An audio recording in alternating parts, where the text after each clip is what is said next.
امارات اسلامی افغانستان تا به حال کارهای بزرگی را که کرده یا در نیت داره، پروژه های بسیار بزرگ را ان شاء الله که در قریب آغاز میشه، پلان گذاری شده.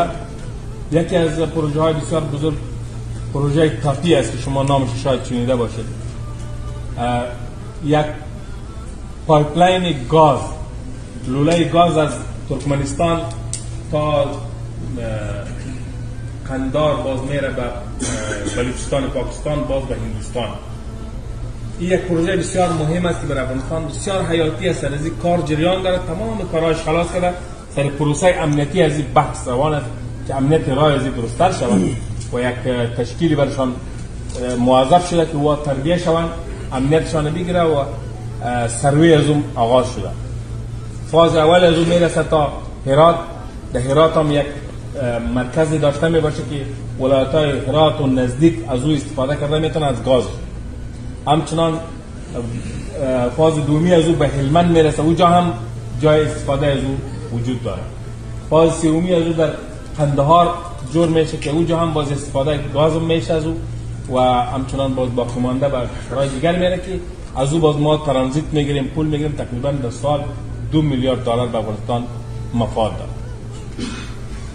و همچنان در پالو از این لاین فایبر نوری است که اینترنت قوی و مستقیم به افغانستان میرسه. تا به حال در افغانستان خدمات اینترنتی از طریق ماهواره است.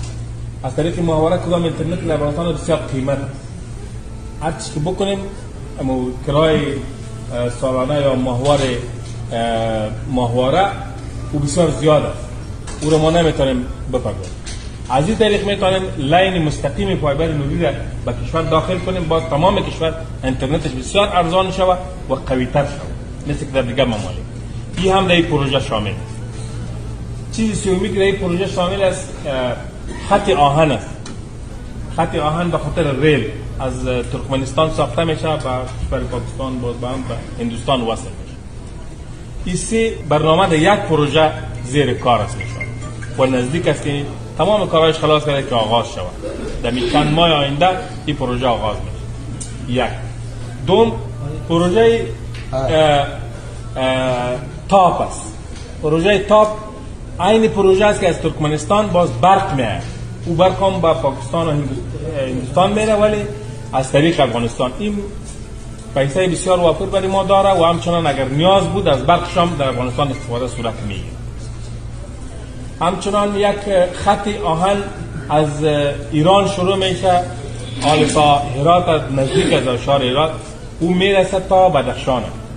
کشور از این طریق وصل میسازه به چین، هم به چین وصل میشه، تجارت ما را آسان میسازه.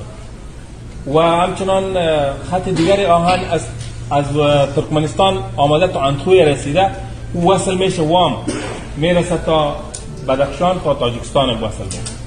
این بسیار خط مهم است.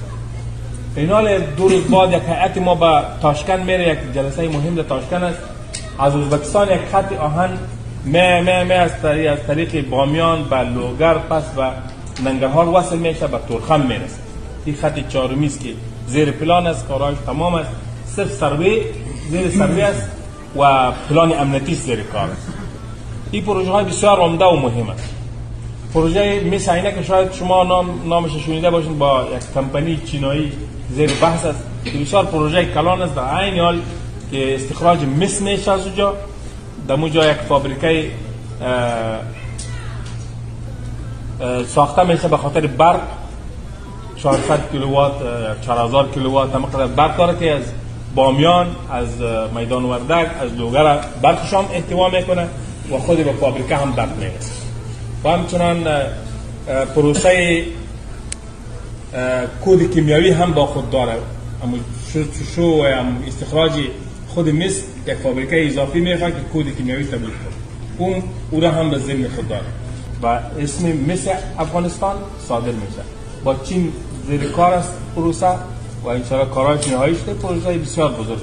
همچنین کارهای بزرگ دیگه هم در زیر پلان است. مثلا یک فابریکه برق در بامیان زیر کار است، برق سنگ زغال.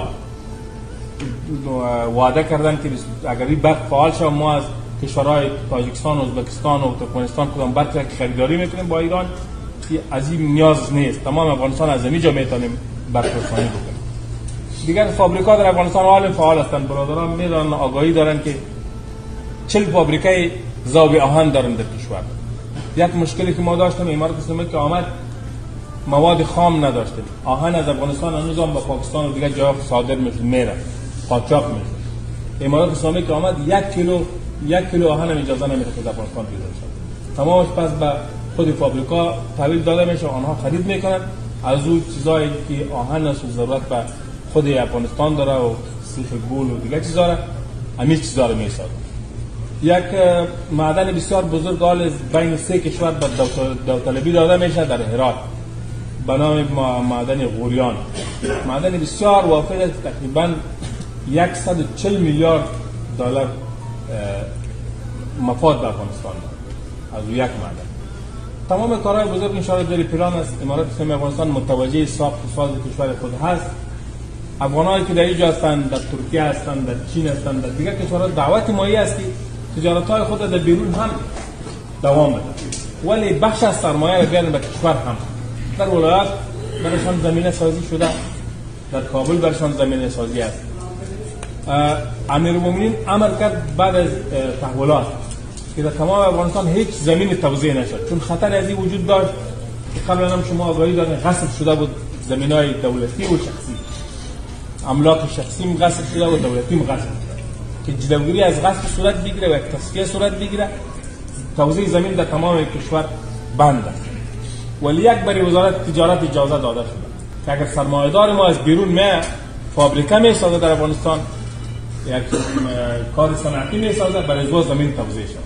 در هر ولایت اگر تجار بخواه، در کابل هم برایشان پارک صنعتی وجود داره، در ولایت مربوطشان هم وجود داره، در هرات، در بلخ، در قندهار، در پکتیا، در ننگرهار، در تمام زونای کشور، در حتی در ولایت هم برای تجار زمین توزیع میشه. اگر کار بکنن فابریکه بسازن در خدمت هستیم، یعنی امارات در خدمت شد، امنیت شان نشد تامین میشه، در تمام امکانات در خدمت شد. پس یک فرصت بسیار طلایی است، فرصت خوب است که افغانات تشویقشان به وطن خود برگردن و زندگی آرام در وطن خود داشته باشند.